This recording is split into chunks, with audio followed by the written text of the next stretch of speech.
가진 자들과 함께한다.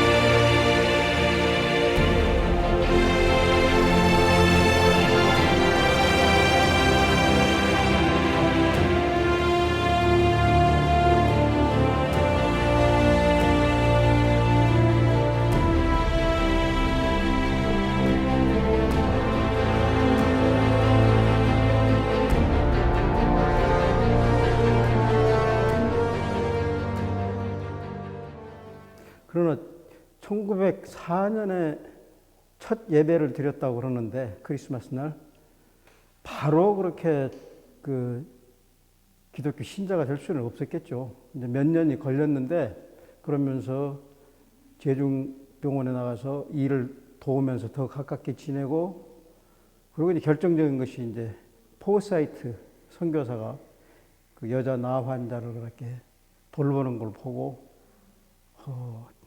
큰 깨달음을 받으면서부터 사람이 달라지신 것 같아요.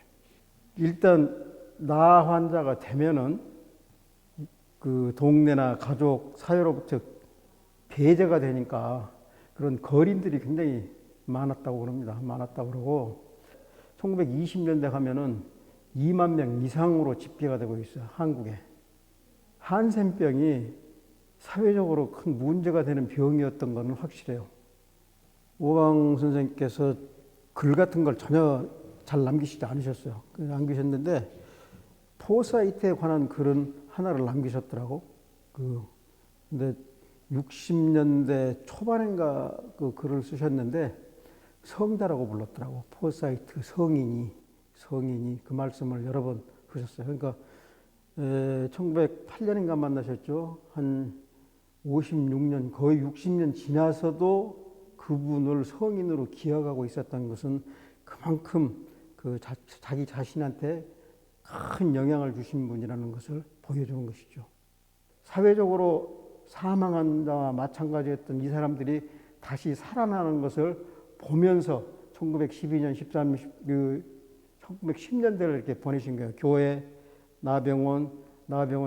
나병원에서 또 전도 활동 이런 것들을 통해서.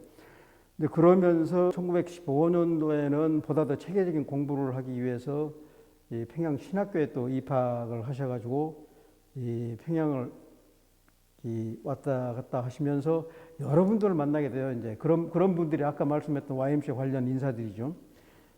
그러면서 이 뭐라 그럴까 독립운동 그런 어떤 기류 세력들과도 교류를 쌓아가시고 그랬기 때문에 1919년 3.1운동이 일어날 때 광주 쪽에서 중심적인 역할을 하실 수밖에 없는 그런 여건이 조성되었다고 보여집니다.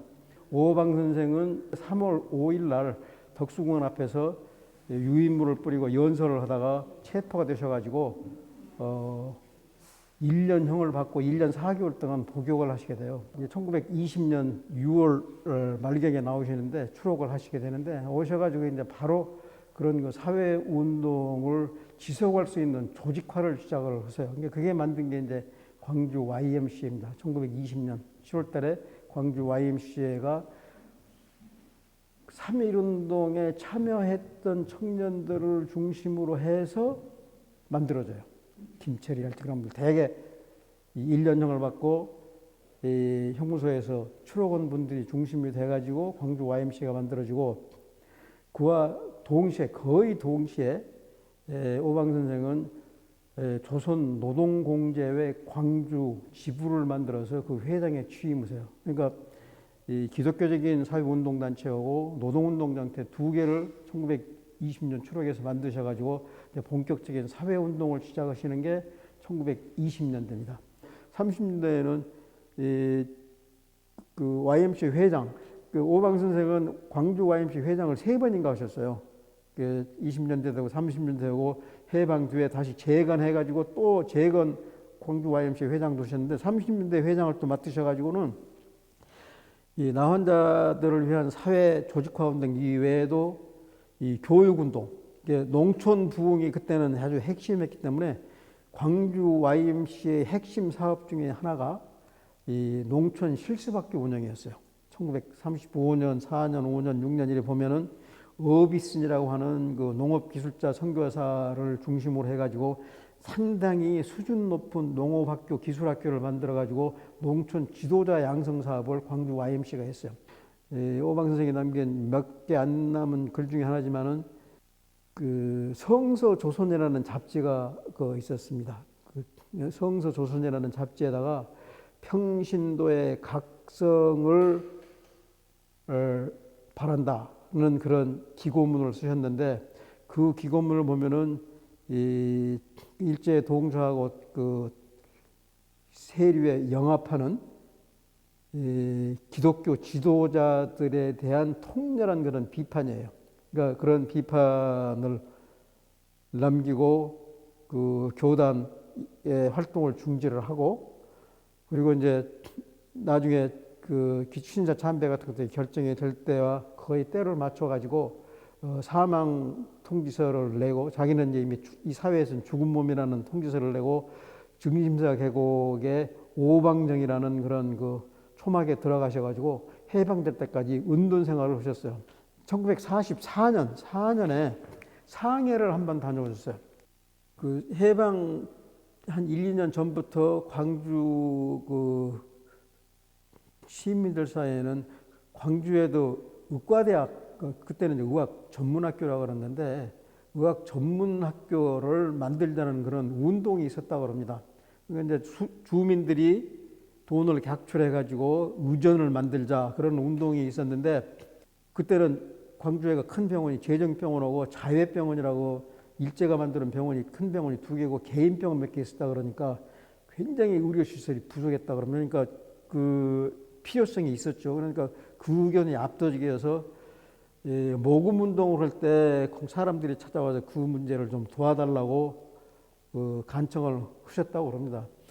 그래서 상해로 가서 그 손창식 씨한테 광주에 이렇게 의학 전문학교를 만들려고 그러고 당신이 광주 사람들에 의해서 장학금을 받아서 이렇게 은혜를 입었으니 갚아야 될 거냐 아니냐 그렇게 말씀을 했더니 그 광주 의전이 만들어졌다고 합니다. 그 활동을 하시고 1947년에 김구 선생이 이제 아마 그 정치 세력을 통합시키고 그런 작업을 하시는 와중이기 때문에 여러 군데 돌아다니면서 기독교 인사들을 접촉을 하셨던 것 같아요. 근데 광주에서도 여러분들을 접촉을 하셨는데 오방 선생은 오방정에 계시니까 다 끝난 다음에 오방정으로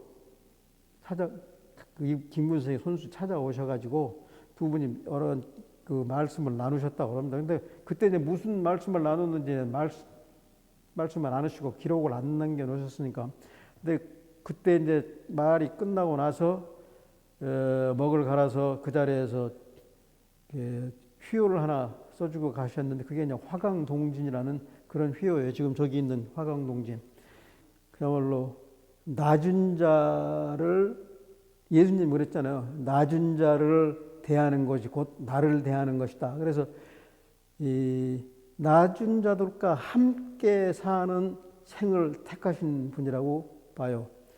있으면 나누고 같이 써서 좀 평등하고 공평하게 그래서 함께 사는 거. 그리고 어려운 일 있으면 도망가는 게 아니라 그 자리에서 같이 함께 해주는 거. 그런 정신인 것 같아요. 근데 그런 게 뭐 광주 정신 아닐까요? 같이 어려움을 함께 풀어나가고 어려운 데서 도망가지 않고 고통을 같이 나눔으로써 서로 힘을 갖다가 얻어내고